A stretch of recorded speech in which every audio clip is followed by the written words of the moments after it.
Hello, lovelies. Welcome to another episode. I am so excited for today's topic and guest. We're going to be talking about mediation, and my guest is a mediator. He sheds some light as to what are the different options that people have if they're considering divorce, from litigation to negotiation to collaborative divorce to mediation, so that you could choose for yourself what might feel as the best fit for you.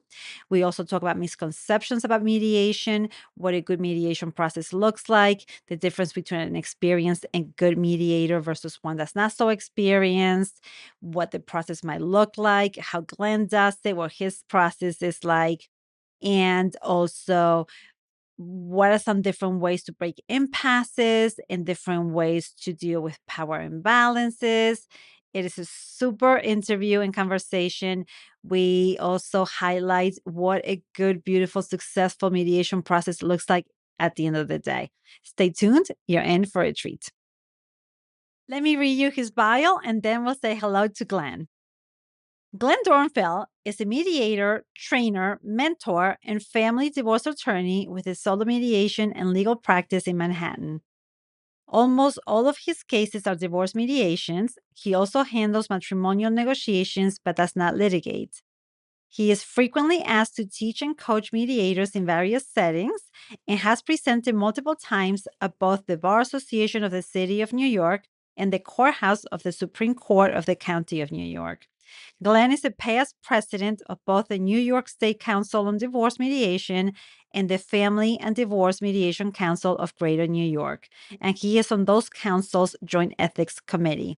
He has chaired or co-chaired many conferences for ACR's Family Section and NYSCDM and has served on APFM's conference committee several times and regularly presents at mediation conferences. He has been awarded the ABLE Award for service to the field of family and divorce mediation. And Glenn has graduated summa cum laude from Princeton University and received his law degree from NYU School of Law. He is admitted to practice law in New York and New Jersey. Without further ado, let's say hello to Glenn. Hi, Glenn. How are you doing today? So good to have you.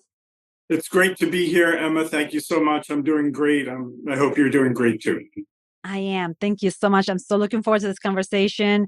I want to hook up our audience with all things mediation so that they happen to go down this path of not choosing to not be together any longer, that they do it in the best way possible for them. And so I think that you're the best person to talk to that. So that's why I wanted to Thank have you you. on. Yeah. Thank you. You're welcome. So the first question that I want to ask you so that the audience understands is, what is the difference for somebody who's getting divorced between getting divorced through litigation, negotiation, collaborative divorce, or mediation like we're talking about today? Okay. So the traditional way of divorcing is two people hiring lawyers, and and everybody goes to court, and that's just the default that has been the way that people divorced for decades. Mhm. That gets expensive and complicated, and it heightens the conflict between people because it drives them apart. Each person has to say some extreme things to try to win. Then the other person says extreme things too, and the kids are in the middle, and it can get real ugly, as everybody knows. You hear about Yes. awful divorces all the time. So that's litigation. Um, Negotiation is the way most divorces are actually resolved. Most divorces, even if someone starts a divorce in court, most of the time they settle the case without each person having to appear in court and do depositions and rehearse their testimony and all that stuff. Usually, somewhere along the line, the lawyers will say, okay, we can settle this case. Mhm. Sometimes more quickly, sometimes after a longer amount of time. Divorces can take 2 or 3 years in some cases to resolve, which is really bad because people's lives are on hold for that whole period of time. Yeah. Um, then there's I'll talk about mediation last. Mhm. There's a process called collaborative divorce, in which people agree to kind of walk the high road, and they agree not to take any nasty steps, and everybody signs kind of a contract on what they're not going to do. And if anybody violates that contract, then by the contract, they all have to fire their lawyers and start again, which is why there's some kind of enforcement to their agreement to play fair and to not do nasty things and to share information and stuff like that. Nice. Yeah. So collaborative is better in many cases than litigation. Hmm. The downside is it can get really expensive. It's kind of an involved process. Sometimes people bring in there's a whole team involved. There's a therapist on the team. There's an accountant on the team. There is a collaborative kind of organizer on the team. And so because of that, you're paying a lot of people Yeah. a lot of the time. And then there's mediation. And in mediation, what people do is they hire a neutral party, and I play that role many times. Yes. And the mediator helps them work out the terms of what will be a divorce settlement. Hmm. And they're paying one person to do that rather than each having their own attorneys. And a good mediator will take them at their schedule and help them find their path through, rather than an attorney saying, well, I can't really deal with this for a month or whatever, and then the other attorney's on vacation, and then the Right. judge is on vacation, and then who knows what happens. Hmm. So it's a very direct process, and it gets really to the issues that they have to address, rather than them positioning or making threats or having to say things that aren't necessarily true, as people do in litigation. It deals with the real problems and Yeah. hopefully gets them to an answer. Yeah, I love how you're describing all the different options that people have, and mediation, which that's what you do. I love that option. It's so streamlined. I actually was honored to witness one of your sessions in the past, and you're fabulous at it. And it's such a beautiful um, process in that it takes into consideration the people. It's not just the papers and the motions and the numbers and the things and the other things, and everybody tries to win and up the other, and it gets so nasty. So observing that was so pretty. It almost felt like I was in a therapy session, which is nice. Like when you have both people are right, both people needs count, both people right. So how do we do the best for both? And Right. that's so nice, as opposed to like trying to up each other. Sometimes I call it a therapeutic approach to a legal result. I love that. That you should trademark that. I should. Yeah, because I'm not dealing with all of the stuff they don't have to deal with. It's like, let's get down to the point, Mhm. and I will gently redirect them to what we're talking about if they go off on a tangent, or if they start having an argument that's not directly what we're talking about. And sometimes I even point out to them, you can pay me to listen to you argue about what you did 3 years ago, and Uh-huh. that's fine with me if you do that. You're going to pay me, or you can't. We can talk about how much child support would be, and when I do it in a gentle way, I'm not shaming them, but I'm reminding them that we're here for a purpose, and also that this is costing something. And You very know, often they say, you're right. Let's talk about. I'm sorry about what I was saying. Let's talk about this. that's fabulous. And I actually witnessed that. And I was so impressed by how tactfully you deliver that message and cut right through, because in therapy, we are there to talk about all the things. Right. So to see, like, nope, we're not doing that. We're staying here. And I was like, oh, cool. That's good. And people actually listen. Right. And it's like, I mean, I say similar things like, listen, you guys could fight and we could use a time like that, but you don't need me for that. You could do that on your own, you know? So let's do something different. I say that all the time. So it makes complete sense that let's stay focused, let's take care of you the right way. Like you could do this funky business somewhere else, right? It doesn't serve you. Beautiful. Thank you. So, yeah. So, Glenn, tell me, what are some misconceptions that people have about mediation and how they might look at it crooked? Okay, a couple of things. Sometimes people think that mediation is a process only to get them to get back together, to reconcile. Oh, interesting. They think of it as if it is couples therapy, which Mm. it has a little bit of a feel for it like that, but it's very much, it's really whatever they want. And if they want to divorce, or if one person wants to divorce, the other person ultimately has to accept that. And Hmm. it may take longer or may take shorter.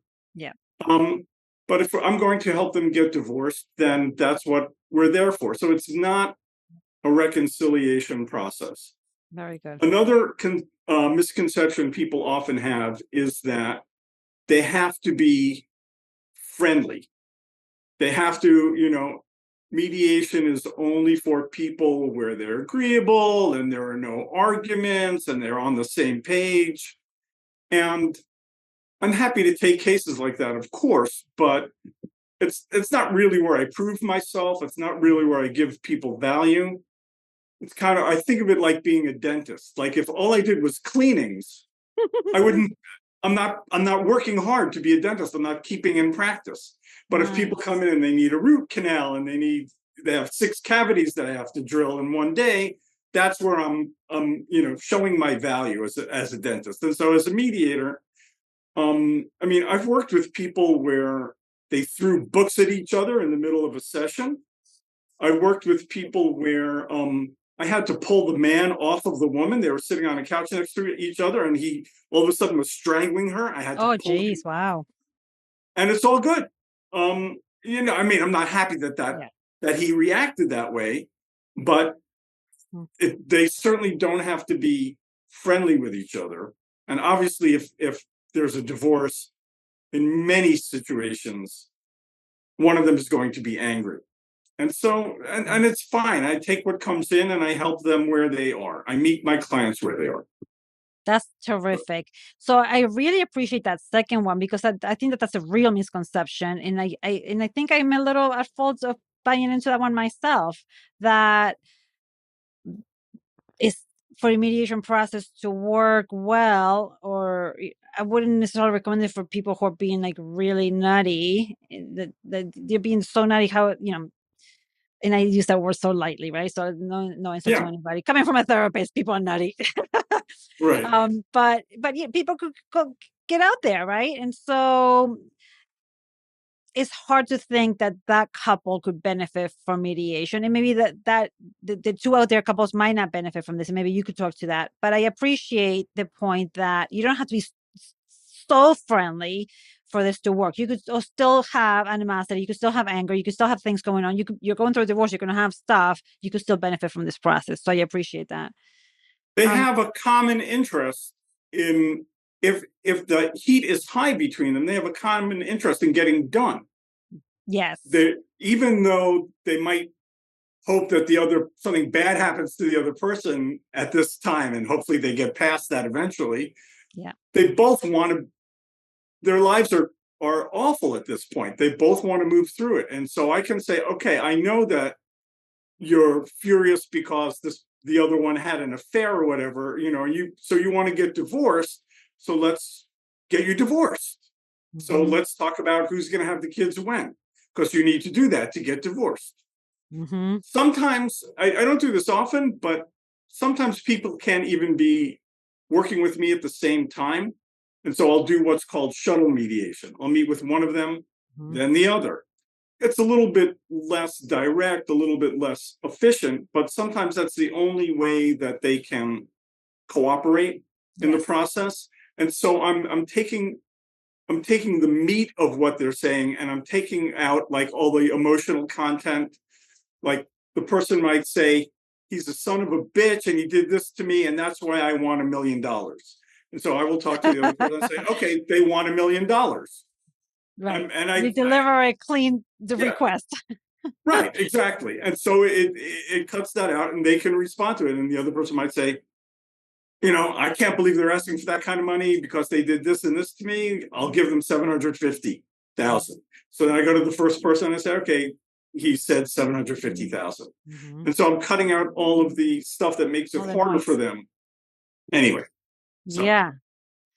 Perfect. That's beautiful. And I love that language, shuttle mediation. That makes a lot of sense. Sometimes we do that in couples therapy. Sometimes the sessions are so intense, you can be productive. Like we're just like, I can't even speak. And I consider myself to be a pretty good therapist. I mean, I have a lot of years under my belt and I have a very high tense couples, but sometimes it's just like, dudes, we can't get anything done. Let me meet with you separately so we could get some headways and then let's come back together. So it happens. exactly the same thing. Yeah, Yep. totally. I hear you.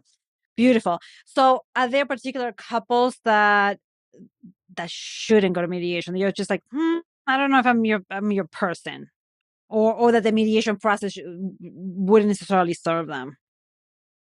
One kind of person who shouldn't go to mediation is if they don't want a fair process, if they don't want to disclose all that they have, because it's all about open disclosure.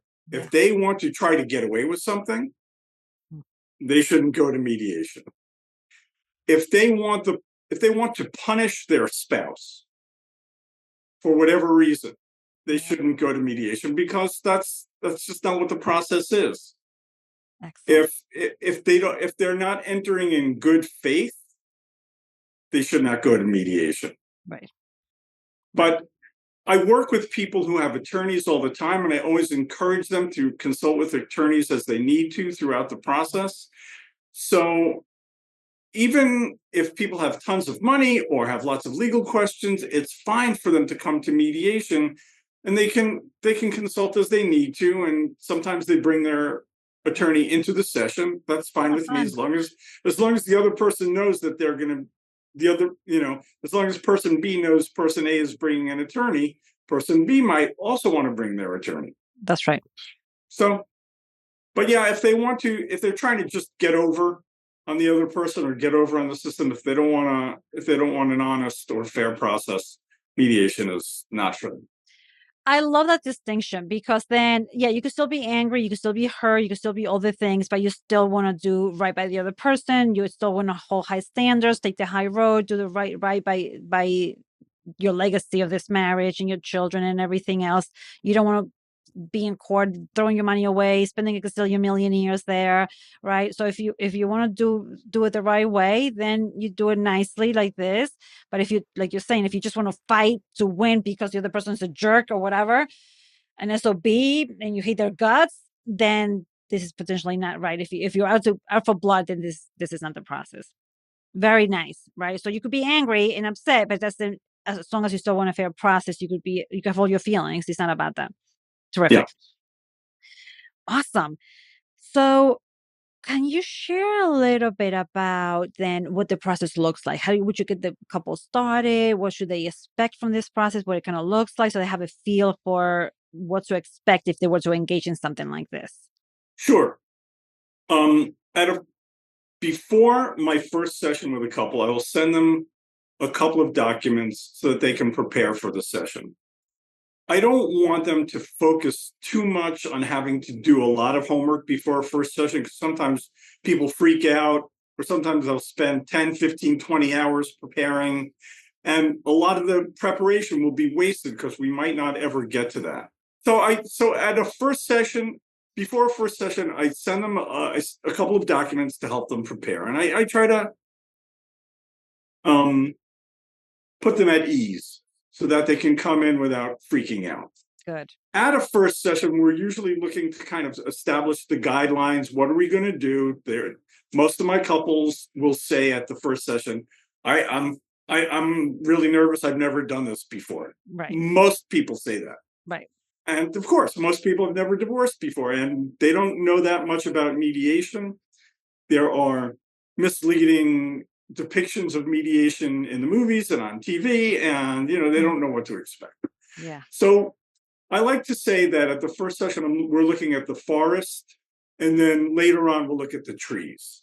Cute. So what are the things what are the questions that they have to answer? Mm-hmm. So they have to answer maybe, are they going to keep the apartment or are they going to sell it? Mm-hmm. Another question is, if there are kids, who are the kids going to be with when? You know what's really interesting? So obviously you work with New York City people because you said apartment instead of house. Yes. And of course, That's so houses funny. too. Hmm. And some people have multiple properties. Right. I worked with a couple where the husband made $6 million a year. He's like, and they had properties all over the place. And who's getting this? The one with the ski house, and who's getting the Manhattan one, and who's getting the one in Puerto Rico, and Right. so Yeah. whatever comes in.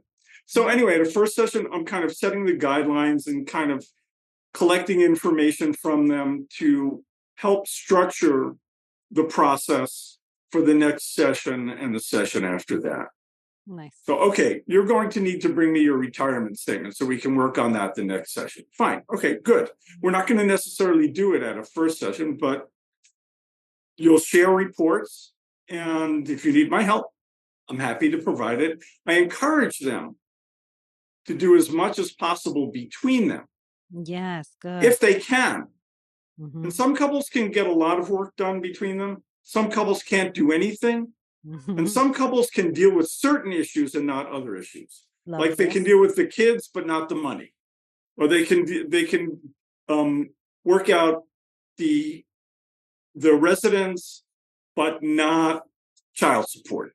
Mhm. So whatever they can work out makes the process quicker Right. and cheaper. And most importantly to me, even though not necessarily to them, most importantly to me, I'm helping them model that they can work on things going forward. Because they're going to divorce and they're going to leave I'm going to send them a divorce judgment months later. Mhm. And then they're going to live another 5, 10, 20, 30, 40, 50 years. I mean, if they have young kids, they're going to have to be at college graduations. And they're going to have to be at bedside. Somebody's going to get sick. Mm. And so I'm modeling for them that they can work out, they can have a conversation, even if there are certain hot button issues. And so Excellent. I don't tell them that that's what I'm doing for them, because that's not why they're there. But I'm trying to kind of pattern that for them. And, Yeah. at the end, I might say, look at that. You figured out how to sell the house between you. You didn't need my help. Great. Super. Yeah. You know what? I would offer that because I mean, I offer it when people might get to this place. I say to them, listen, whether you continue together or not, you still want to be in good standing. You have children, you're going to be in each other's lives for a long time. So let's figure this out, regardless of your status and what you choose to do at the end of the day, right? So let's figure out how you guys work together. So for sure. I sometimes mention that, but I try to be really subtle and gentle with that, because I find that when my clients think that I have an agenda, sometimes they don't buy into that agenda, or they're not ready to buy into it. And if I say that, one of them might say, I don't want to talk about I don't want to talk about ever being in the same room with this person. Yeah. So I need to be really gentle and subtle on doing that. So I lay the groundwork, but I don't push any message. Mm-hmm. So. And that's fair because by the time they have gotten to you, like it's a very delicate situation. And we want people to be engaged and be as amicable as possible to the degree that they can. So, like doing any maneuvering might feel weird to them, and then they might not necessarily stay engaged. I hear you. That's perfect. Yeah, very good. Um, so what are some of the things that people address? So you mentioned child support, you mentioned properties, finances, custody. Yeah. So what other things? Yeah. I don't want to go into a lot of detail because it's not going to be that interesting for your podcast audience. But the four main topics are who are the kids going to be with when? Mm-hmm. That gets called in legal terms custody and visitation. Right. What are you going to do about supporting the kids, which is called child support? Mm-hmm. Is there going to be alimony, which is also called spousal support, also spousal maintenance? And if so, what are the conditions? How much, when, what ends spousal support? Mm. And what are you going to do about dividing property and debts? And that's something really important not to forget about. Yeah. So those are the four main topics.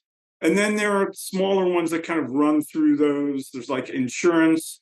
It could be insurance on a car, which is kind of property related. It could be health insurance for the kids, which is kind of child support related. So there's insurance, and there's taxes we have to deal with. Who's going to file how are you going to file? You're going to stay married so you can file a joint return. Some people, Mhm. it's very advantageous to stay married for a little bit longer so they can file joint returns. Yep. And those are really the main issues. Very And good. sometimes people bring up random stuff that they want included. Like Mhm. sometimes they want a clause, a non-disparagement clause, where they Mhm. say, each person agrees that they're not going to tell their friends about what happened between them, and they're not going to publish anything. Sometimes somebody is a blogger who can get nasty, and so somebody might say, "I know you're gonna, as soon as this is done, you're gonna start blogging about me," and Right, you have YouTuber, to yeah. you have to TikToker. agree not to do that. Yeah, Mhm. exactly. Yeah. So anything they bring in, I'm happy to deal with, of course. But Right. those are the main ones. Okay, good, good. So, what things do you find that trip people up? So you mentioned a few things already. Like what creates impasses? Where do people get like and they start butting heads and stuff? And then what would somebody, an expert like yourself, and who's a good mediator, um, do to be able to resolve that and to help them through navigate that and pass through? That's actually a great question. I'm working now with a couple where the wife has a lot of family money, Mm. and the husband is asking for a fair amount of spousal support. And the wife is furious. She feels that she has been supporting him for years, and she doesn't want to support him anymore. And the husband feels he's entitled under law to what he's asking for, and has in fact lowered what he's asking for Mm. just to kind of get to a deal. Um, so there are emotional resentments and blockages of the process. Like she could easily, if she wanted to, Hmm. she could easily give him what he's asking for and be done with the process. Hmm. I'm not saying that she should, Right, but she could. It's a choice that she could make. right. And he has pointed out a couple of times that if she gave him what she's asking for, she would not ever feel the difference because of her finances. But she's saying he's not entitled, and other things happened between them. Hmm. And so this emotional stuff gets in the way sometimes of them coming to a deal. And so with this couple, I have been, like I said before, I've been doing shuttle mediation, talking to one and the other, and I've gotten them a lot closer. I haven't yet gotten them to a deal yet, Mhm. but the distance between them is now about a fifth of what the distance was when I first started with them. Lovely. So they're much closer, but they're both getting close to a resistance point where they're saying, I'm I'm not not budging moving anymore. anymore. Right. Exactly. So I don't know if it'll resolve, but so that's one of the things I do is I try to because of the hot buttons between them, I've done shuttle, and I've tried to get them closer, and I have. And another thing I may propose to them is that they each are coming in saying that their lawyers are telling them that my position is correct. Right. And so what I That's what may, happens. yeah, so what I may do next is say, can I have a mediation session with your lawyers? Because that way the lawyers can hear what each other is saying instead of it being a telephone game where the lawyer allegedly tells the client this, and then the client tells me that, and then I tell to the other person. If the lawyers get together, maybe I can cut through the remaining resistance. Yeah, that's excellent. Unless the other lawyers have taken it lasting longer. Well, I'm just we saying. might find out. Yeah. I And actually had a another very process, another idea I have with them is Mhm. we can also go to, there are retired judges who sometimes give neutral opinions. Oh, how fun. So another thing I might do with them to help them, because neither of them wants to go to court. It would Right. take years. It would eat up a ton of money, $500,000 probably in legal fees. And it's just, it would be horrible for them. They have kids. Kids are kind of older, but they're still kids. And so I might just encourage them to get a neutral opinion Yep. that would not be binding on them. They can still roll the dice and go to a judge, but at least it may be helpful to them to know what a judge who's dealt with matrimonials before would say about this. And one of them might well find out, oh my God, my lawyer is giving me bad information, and I'm going to lose if I go to court. Maybe I want to settle. Oh, how wonderful. I love that. I might have So to I'm use always that. trying for different ways to solve the problem and remove the impasse, depending on what's presented to me in a given situation. Yeah, that's so interesting. So I had a couple that was very similar to the couple that you're describing, like almost like I actually thought of them as soon as you brought them. I'm like, oh, I wonder if that's them. Very similar. Like the woman had the money and the guy wants part of it, and she's like, that's not your money, like the whole thing. So I understand that storyline. And I have another couple that is more current, that when you said $500,000, sometimes that's nothing actually what some people are spending. It's like, wow, like you're throwing your money away. Like, can we figure something else out, right? It's like almost silly. But yeah, people get stuck in that, and there's like an emotional component that I biased opinion. Let's address the emotional component so you could get unhooked, right? So maybe referring them to a therapist might be helpful. Yeah, just a little side note. So I love how you throw in very creative things into that. So what's the difference, or what else would you say a good mediator, an experienced mediator might bring to the table versus an inexperienced one or one less skilled? Well, one of the things I'm always thinking of is not not to take sides, and that's very easy to say that, but even in the way I talk to them, like I won't, like this couple I was just talking about, I won't say your husband your husband should get more. I will say your husband feels like he should get Right, more. of course. That's his position. So that's something that she has to deal with. And I'm always kind of stepping back and letting them do the talking. Mhm. In a good mediation session, I talk very little. And what I do is I'm always asking questions rather than making statements. You know, sometimes talking is overrated. Just our presence in and of itself holds the space, and they could actually do so much more than they think they're capable of doing, right? So that's beautiful. So good for you to tap into that, and that you might just translate it a little bit, carry it over a little bit, right? And kind of like clarify things, and you're not getting in their way or adding a third position that makes it even more complicated. Well, as a mediator, what I do is I'm really helping them have a conversation that they can't have without a neutral in the room. Mm, I'm helping them negotiate with each other in a way that, because of what's happened between them, or because of the high stakes of their conversation, they can't have that conversation without me. right. And I'm there, I'm providing safety because there are guidelines, Mhm. and they know that I'm going to steer things in a constructive direction.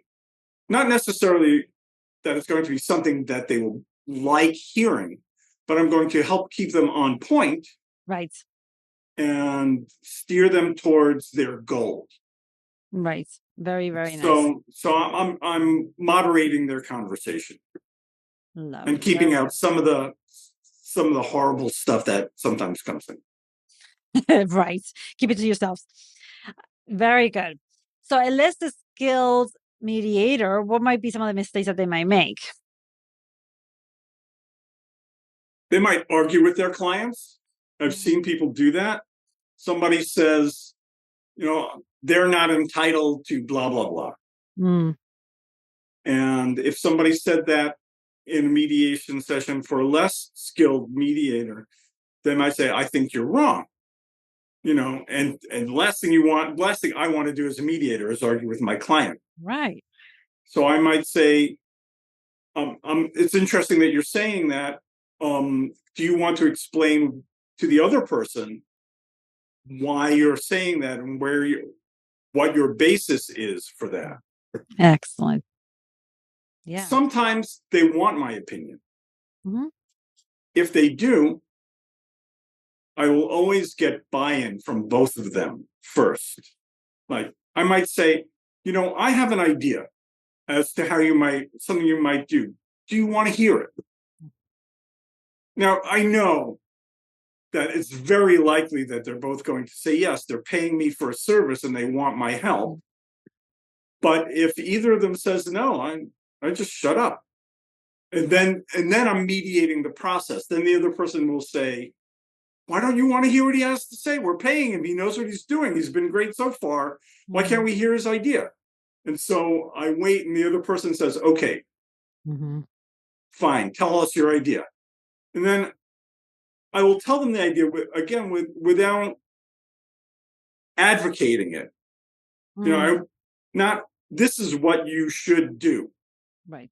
I might say I've worked with a number of couples who have done this, and it seemed to be a good idea for them.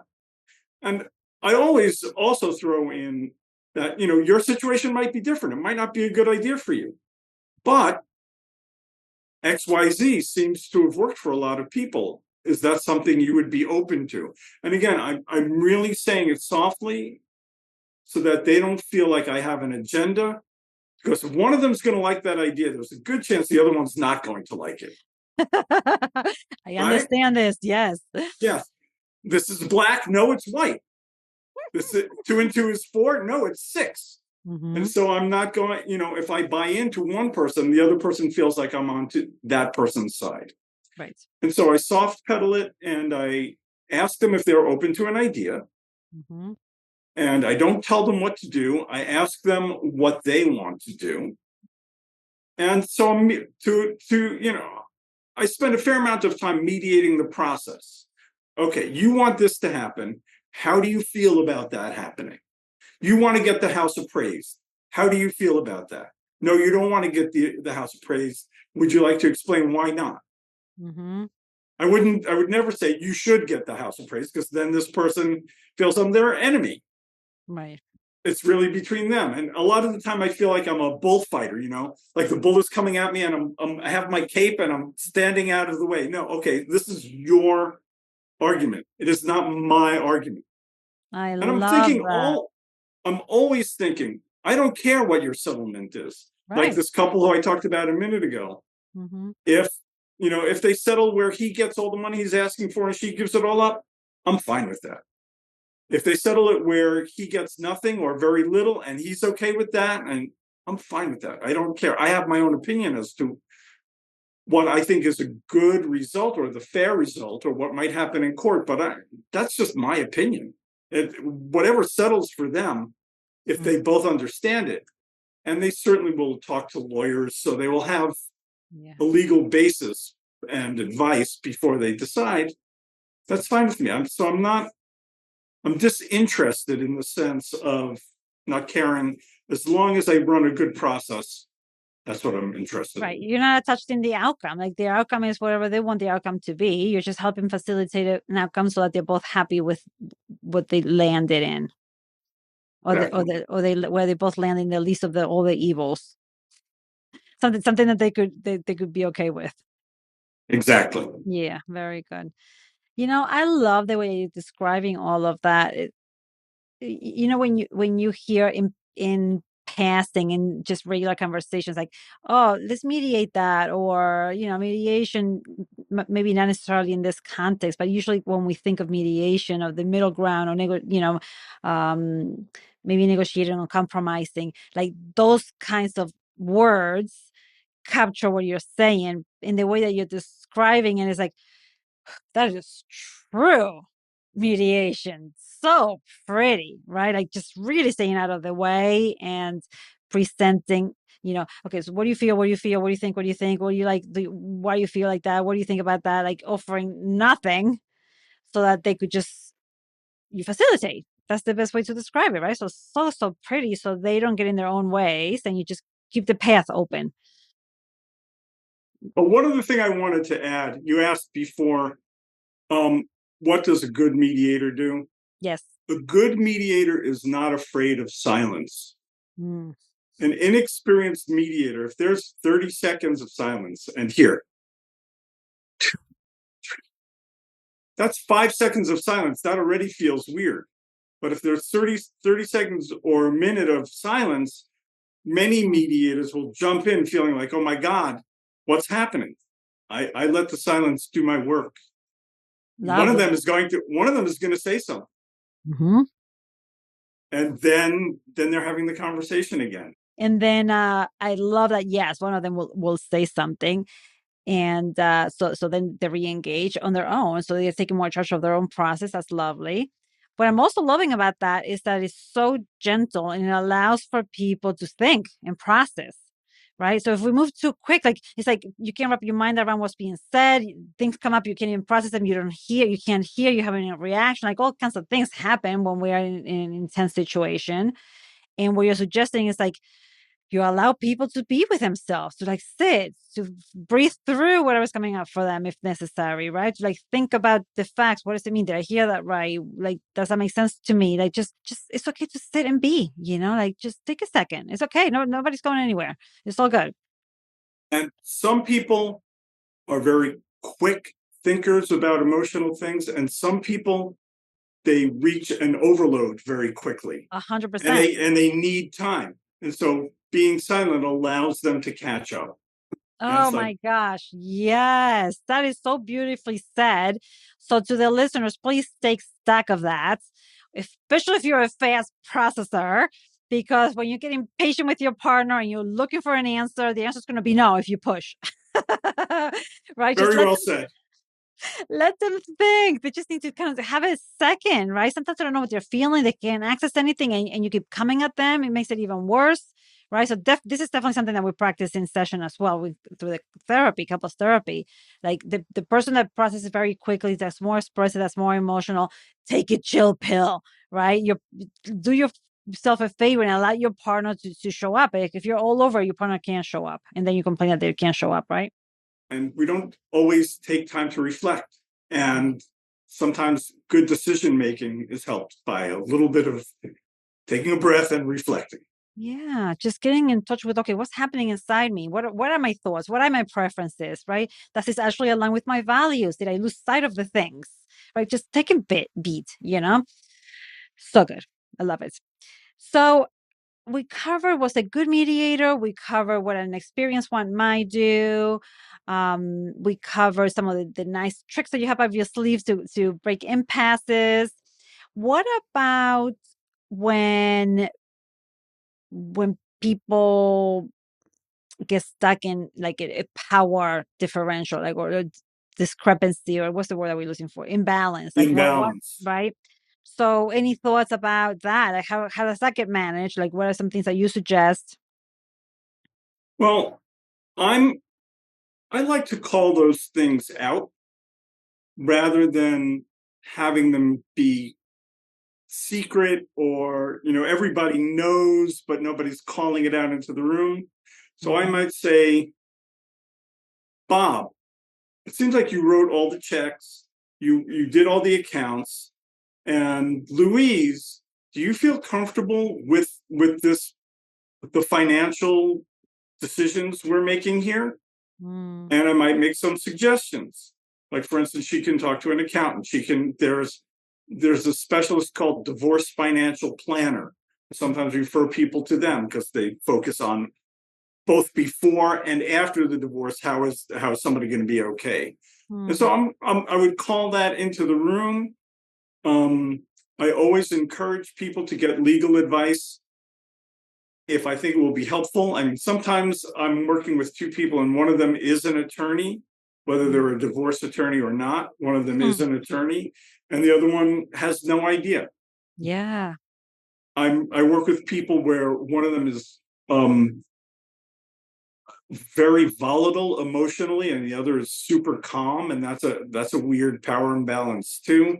Hmm. And the person's buttons are always being pushed and the other person is just a rock.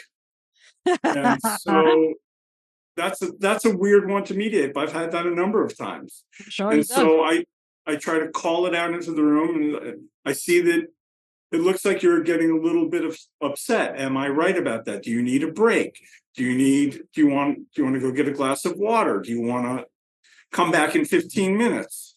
So I'm trying to just deal with whatever is in front of me at the time. And there are hundreds of kinds of imbalances, I guess. I don't know, but Hmm. I just try to keep the process working by making it an open, transparent process. And so whatever the imbalance is, if it's financial acumen, if Hmm. one person is really angry and the other person is scared, Hmm. whatever it is, I try to address it in the room. And once in a while, I will tell them maybe we need to caucus because the imbalance needs to be addressed that way. I prefer to do it with both of them, but sometimes there's just no way. So, Yeah. I'm curious about the imbalance of where one person is the rock and the other one is the emotional one. I see that a lot in my practice. That's pretty much par for the course. It's pretty much what it is in the daily lineup of appointments.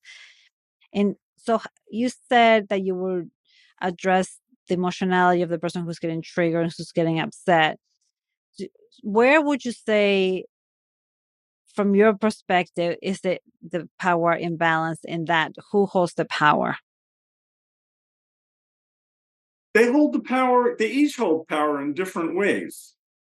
I'm going to ask you a weird question, okay? So hopefully I won't throw you off. That's fine. um, have you come across like any weird requests or situations that you're just like, seriously, this is what people are talking about or fighting about or getting tripped up all over or anything like that? That's just kind of fun to share. Oh, the great story came to mind. Perfect, I had, perfect. okay. I'm going to try not to make it too Of specific. course. Yes, yes. Um, these people came to me,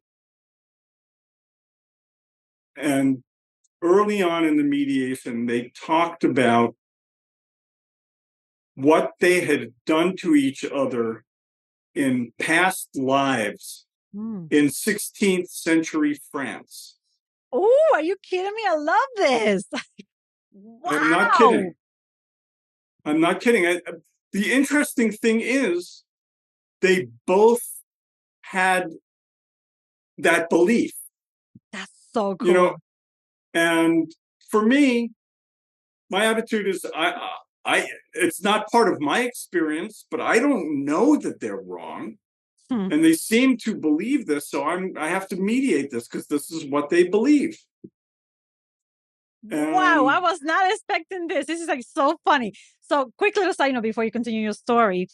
That is so cool because it would have been more challenging to mediate, as I assume, if one person believed, like, you were this in 16th century France, whatever, and the other person's like, you're freaking nuts, right? So, but they both believed it. How cool is that? That then you have to mediate something that's just so esoteric, right? So, just so French. That's so cool. yep, and one of the things they fought about, I will never forget this. There was a white leather jacket, and she said, "You, husband, have to keep the jacket. It Mm. has bad vibes. You have to keep it." And the husband said, "No, you have to keep the jacket. Yes, it has bad vibes, and you have to keep it." Wow, how interesting. They And couldn't get rid of it. So one of them has to keep the no, bad juju. yeah, Wow, exactly. how fun. Wow.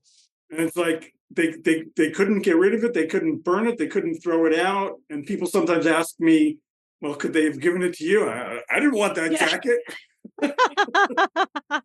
I might not believe in past lives, but I'm not keeping that stinking jacket. That's so funny.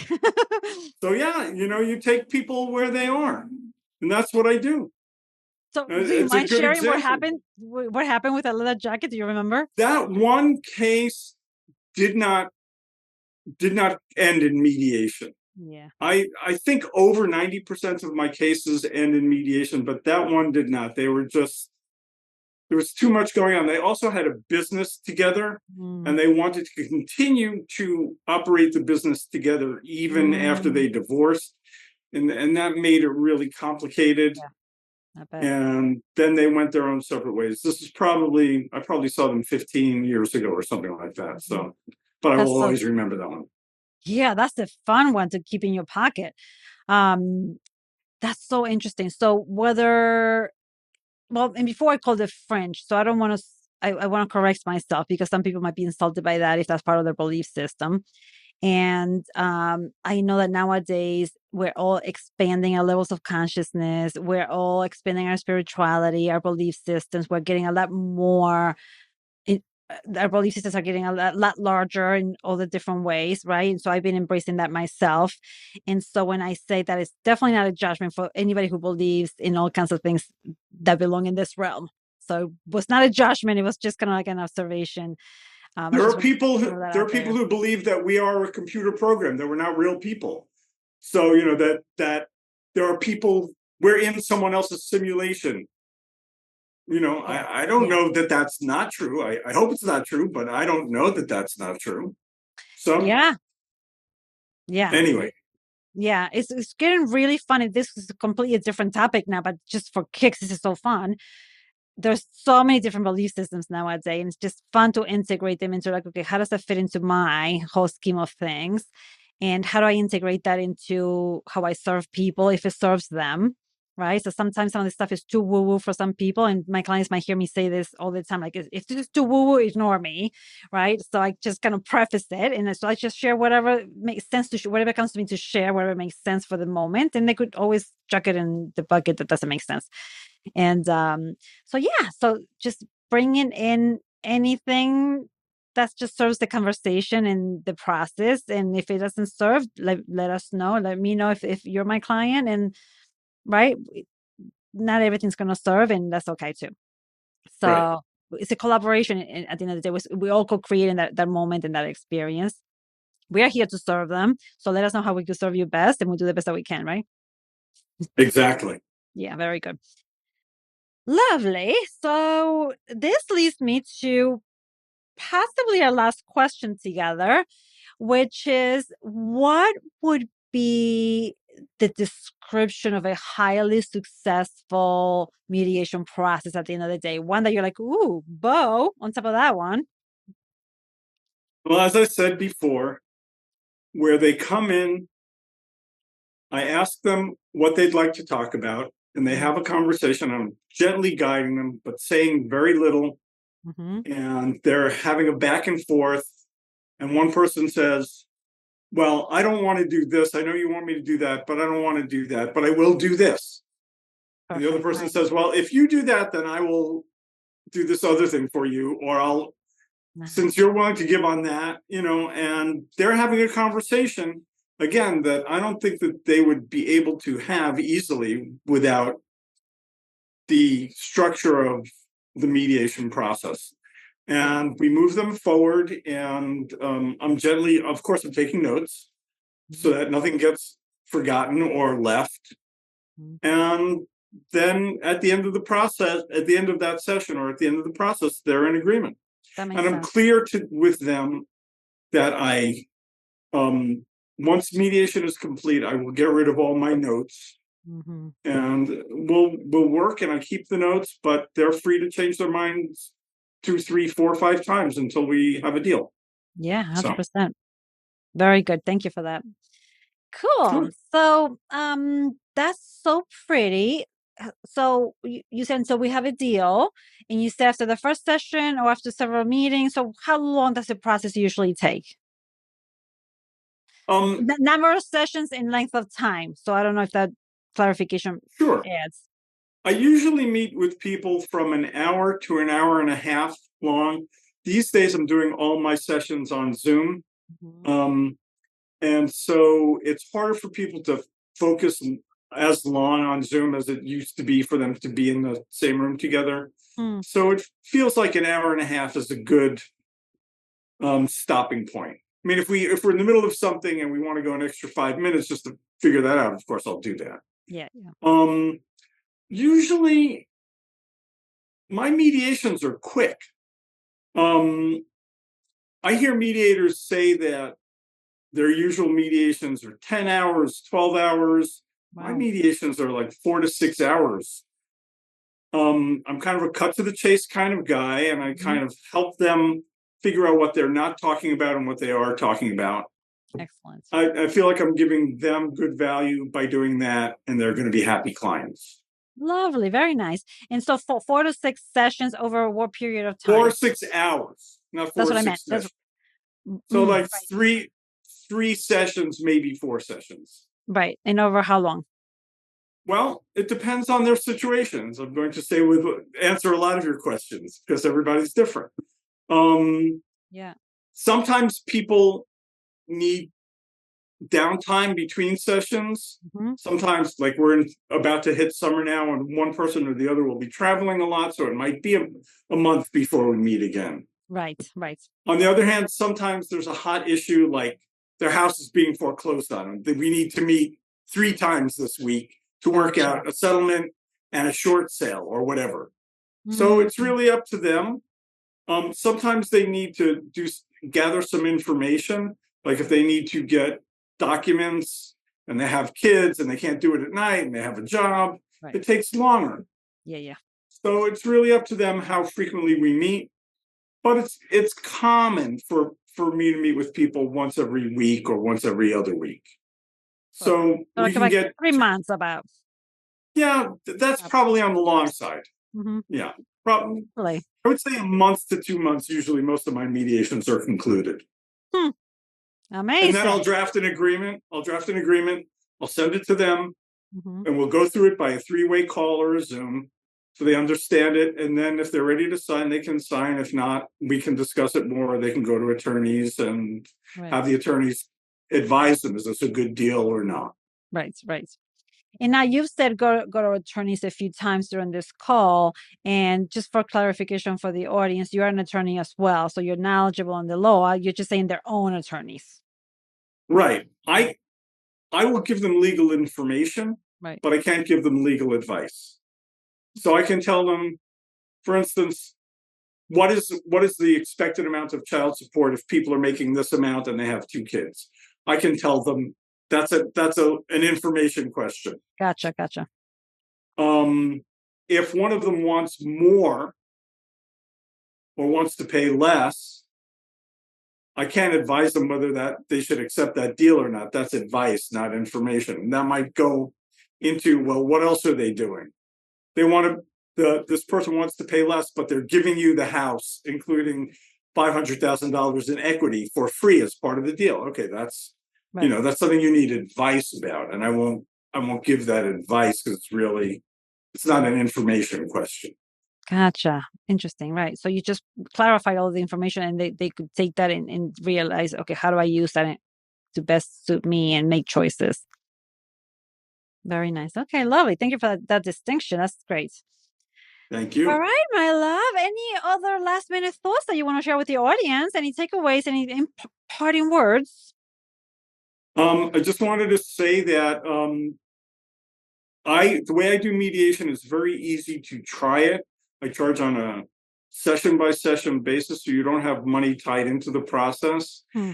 And I like doing it that way because it lets people try it out. It keeps me on my toes, and people know that I'm on my toes Hmm. because if I do something wrong, they're not going to come back. And You're working for it. That's so yeah, funny. exactly. And I'm proving myself session by Mhm. session. That's And great. after a session, after 2 sessions, people trust me and they know who I am. They know I'm legitimate, and I most of the time I finish the case. Excellent. So Oh, good. yeah, I Amazing. That's like terrific. being I like having skin in the game, just like my clients have skin in the game. So, Yes. Lovely. Very, very nice. Cool. So the last thought as to like how should the people be when they go through a divorce? Like, how do they show up with their best self? Like what's the advice, the tip? Like this is how you ensure to the best that you can that you will have a better process. Like like that, those kind of words. Um, I wouldn't really advise them about that. They come in and I will help them figure out how to be as we go ahead. And they'll see what works and what doesn't. And I'll help them with their process and get them to a result. Answer like a true mediator. I love it. Thank you. Terrific. Very, very nice, Glenn. Excellent. So now I know that you have an offer for people who want to try you out. You usually your I think you said consultation is already free, but then you're willing to I give always another.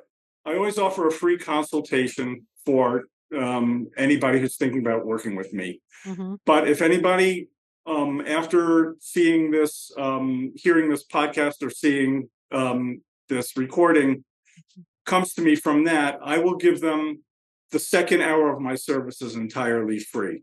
That's so that people aren't just using me to get free services, but if they're serious about using me, their second hour will be free. Terrific. That's so generous. Thank you. My pleasure. Okay, so I so appreciate you sharing your time with me, your wisdom, your process is so, so lovely. As I witnessed, I had, like I said earlier, the honor of witnessing myself. So yay. And the way that you described it totally captured all of that. So, so beautiful. So again, thank you so much for being here today with me and sharing time with me. Thank you for sharing your time with me, and thank you for this opportunity. And it was good to get to know you better. So I appreciate that too. Oh, you're most welcome and likewise. And to the audience, I will see you at the next one. Bye.